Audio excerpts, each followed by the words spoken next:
Kwa miaka mĩingĩ ũkoretwo ari mũtugo na ũndũire wa atumia kuma kaunti ya Samburu kũgira ciana mĩciĩ-inĩ yao ona thengia ya gũkorwo kwĩna thibitarĩ. Ũndũ ũrĩa ũgucĩrĩirie mũtumia wa gavana wa kaunti ĩno Lily Lenokulal kũria atumia metĩkĩre kũhĩmbĩria ũrigitani wa kĩrĩu amu ũndũire ta ũcio nĩ mũhĩtũke nĩ mahinda.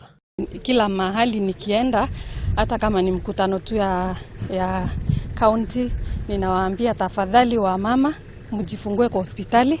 Sasa hospitali zetu ziko equipped, hata za huko interior ziko na kuna madaktari na kuna madawa.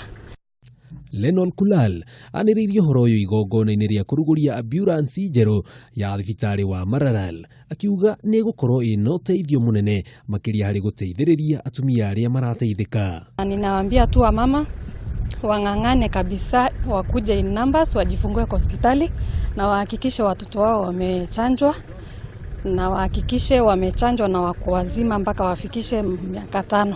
Saa hizi tunang'ang'ana kabisa. Hata tukiwa hapa nimeambia wamama wakienda manyumbani waambie wengine ukijifungua kwa hospitali kuna zawadi utapewa na mtoto wako atatoka akiwa na afya nzuri. Ica ikuhĩ thibitarĩ ĩno nĩ irerĩgĩrĩrwo kũheo ambulance ĩngĩ njerũ muoroto wa gũtigĩrĩra andũ othe nĩ maamũkĩra ũtungata mwega gũtekũmakania kũrĩa mũndũ arĩ. Kameme TV, njĩtagwo Jenga Wambui.